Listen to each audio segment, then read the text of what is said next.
It's not a secret that the status quo isn't working for most Canadians. Too much power and wealth is concentrated in the hands of the few, and average working people are struggling to get ahead. Now, people are desperate for radical change. This is the thesis of a new overtly socialist movement in Canada that's seeking to grow and challenge for power in future elections.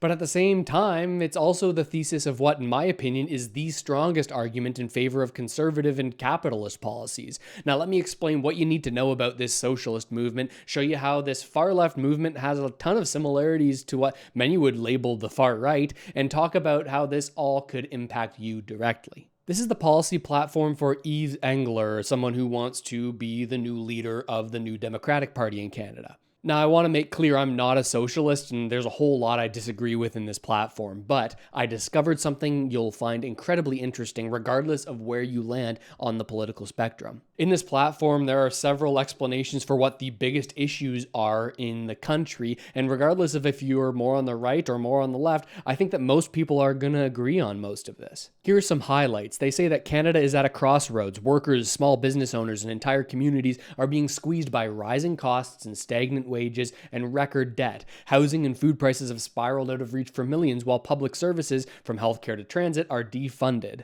They say, contrary to what the ruling class says, we know we don't have a free market economy. The economy is directed by a small group of billionaire elites who prioritize private profit over public good. On housing, they say under Canadian and international law, access to adequate housing is a human right, but despite this, our basic need for shelter has turned more into a vehicle for financial extraction. On housing, they say that under Canadian and international law, access to housing is a human right, but despite this, our basic need for shelter has turned into a vehicle for financial extraction, creating a severe housing crisis that renders housing unaffordable and in short supply. These are all arguments that, at their core, say that our current financial system is serving the needs of and generating wealth for the few, for the elite, while at the same time, the quality of life for average people who make up the majority of the population, well, that quality of life is diminishing quickly. It's making the argument that we need to change things around and have a system that actually serves the interests of the people, not the corporate and political elite,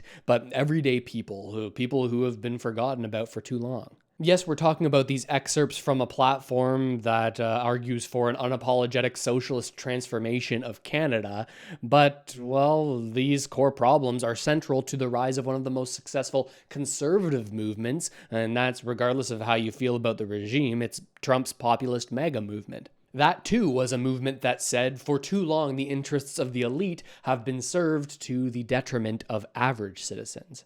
Now, the key similarity between these socialist policies and the campaign promises of Trump, which, by the way, I think have subsequently failed to be executed in most cases, well, it's that they're both populist, identifying this extremely resonant truth that things are getting worse for average working people, while things are getting better for the already wealthy and powerful. Now, populism has become somewhat of a dirty word in some circles, with some making the claim that any recognition of the struggles of average people is inherently negative and focused on problems, taking advantage of these people instead of focusing on solutions. But more and more so, I don't really think that's the case. Both traditional liberal and conservative parties have failed to address key major issues, things like housing and affordability, as well as the abundant monopolies in certain sectors in Canada. And I think that's led to a vacuum which is now being filled by these left and right populist alternatives. We'll get into some of these shocking policies put forward in this unapologetically socialist Canadian game plan, but it's important we get the framing right here. What we're seeing here is an expression of the populist left versus the populist right, both of which identify corporate capture and elite control as key issues in our modern day, but both of which have entirely different ideas about how to solve that problem. And it made me think about something I saw a while ago. It was this framing that right-wing populist Steve Bannon outlined in an interview for a documentary about 5 years ago. Every financial crisis, I think, in at least modern history, is always followed by some sort of populist. You get two forms of populism. You have right-wing populism, you have left-wing populism. Right-wing populism is about deconstruction of the administrative state. Bernie Sanders and AOC is about more inclusion of the state. We're both populists, but they want more state intervention.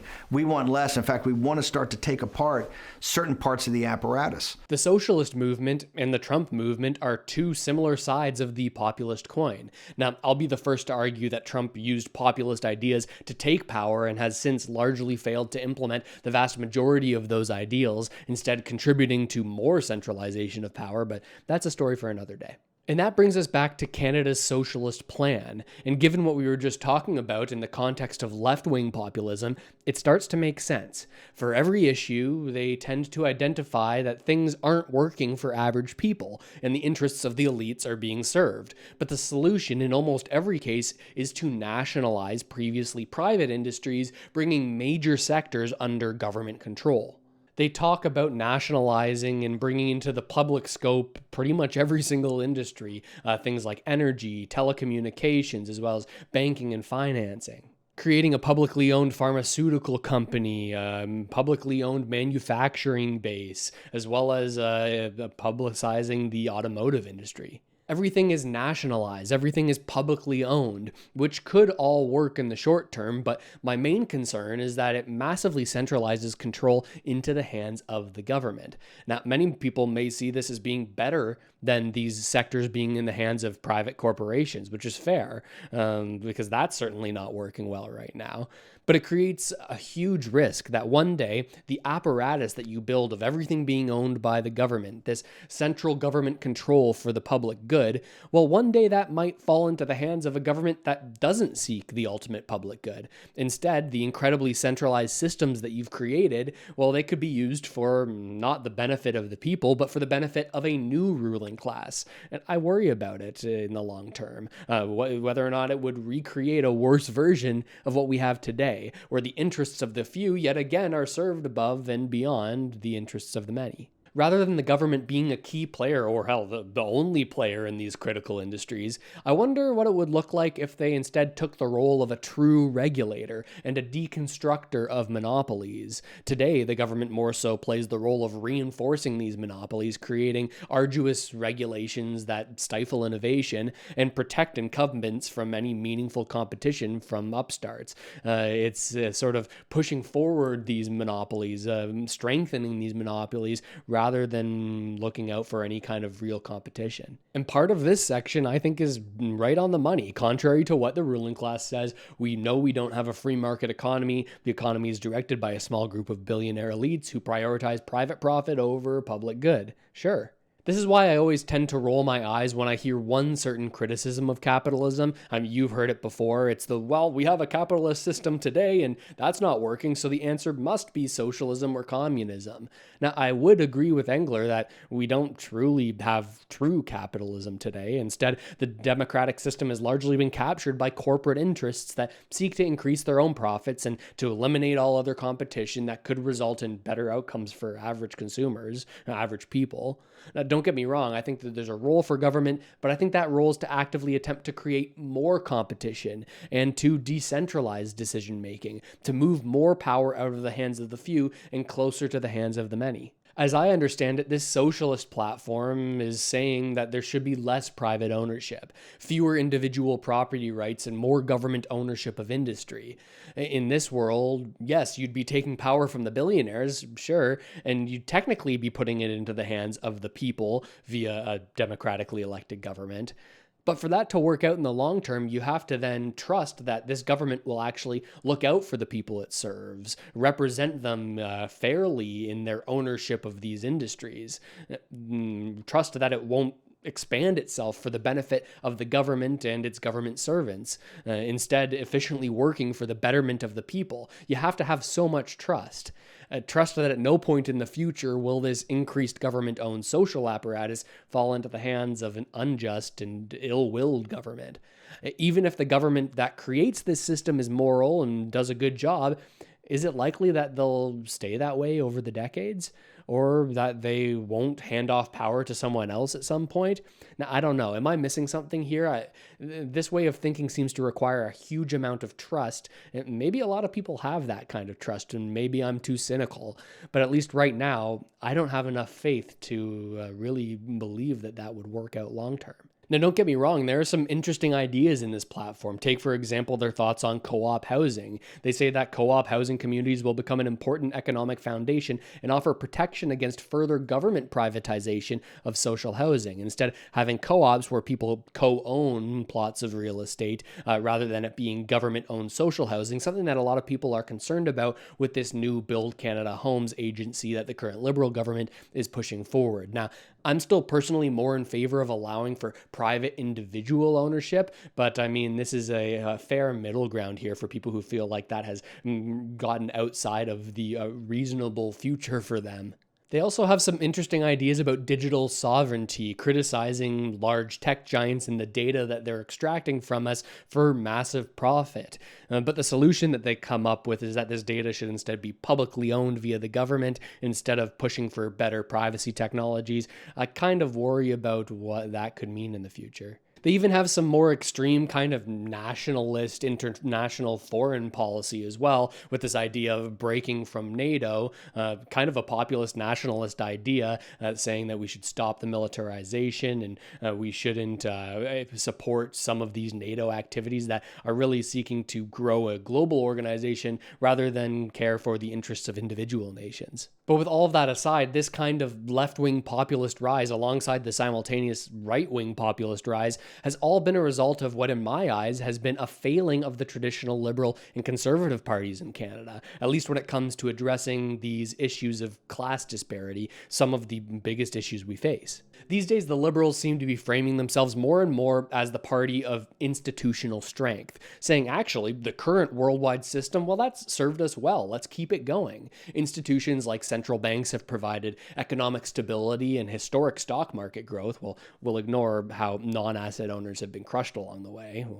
They also seem to be saying that we need to continue to lean into cooperation with international organizations, as has been the status quo, instead of considering how each individual policy serves Canada as an individual nation, not just as a member of some global community, but looking out for the interests of the nation and the people in that nation. I mean, if things have been working out for you and you've owned assets like stocks and real estate over the past 30 years, this probably doesn't sound all that bad. But if we continue down this road, we definitely need to make sure that there's more opportunity for everyone to buy into this perpetual growth stock and real estate scheme, economic scheme, which right now it feels for many young or less wealthy Canadians like it's too hard to buy into that system, and they may have already missed the boat.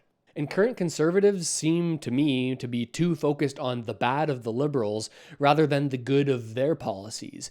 I mean, their policies aren't entirely clear. What do you really mean when you talk about immigration policy? How far will you go on that? What do you actually propose we do about centralized economic control in the hands of global institutions, often making decisions to benefit international corporations? What are you going to do about that? Will you be honest in saying that house prices shouldn't be artificially supported and inflated by government policy to help maintain the status quo of people viewing their homes as retirement plans? Are you going to talk about that? We hear critiques of the existing policies, but the proposed policy alternatives they're putting forward don't seem that drastic or that entirely different. It seems like tinkering around the edges. Now, I don't know, perhaps this is just the result of a fear of being labeled as similar to Trump, or a fear of leaning too far into that dirty, dirty word of populism. To me, it seems like there are rising waves on both the left and the right. You've got figures like Mamdani in New York, or even this NDP candidate of which we've been reading the policies of, Yves Engler in Canada, people who recognize the vast inequalities that we're facing and have come to the conclusion that more power in the hands of the government will give the government the ability to right these wrongs. It's understandable to a certain extent. Then you have some on the right that make the argument that some of our current institutions like central banks and other international organizations and the political administrative state, which some people refer to as the swamp, well, that they're the cause of these inequalities and that we should consider tearing those institutions down to build new ones. In my eyes, while there are reasonable arguments for both, I think that there's a lot of risk in both. On the left, you have this worry of building an apparatus of centralized government control that may one day fall into the wrong hands. And on the right, while the idea of decentralization of power seems attractive, well, what happens if in the process of tearing down these institutions, you actually cause a lot of pain for average people? And meanwhile, there's no guarantee that whatever new system you dream up will actually be all that much better in the end. Equally on both sides at the same time, there's this risk that this power to the people rallying cry is kind of just being used as a vehicle to win elections. And when push comes to shove, those people who are now in power will ultimately serve their own interests. And I want to end with one of the policies from Engler's socialist policy platform. The very last point on the very last page, it's called Abolishing Billionaires Through Expropriation Without Compensation. The nationalization of key industries without compensation is the only way forward. Canadians have spent decades giving subsidies and handouts in corporate welfare scheme that is compensation enough. That idea might be shocking to people. It says billionaires, but where does this expropriation end once it starts? I'm not sure.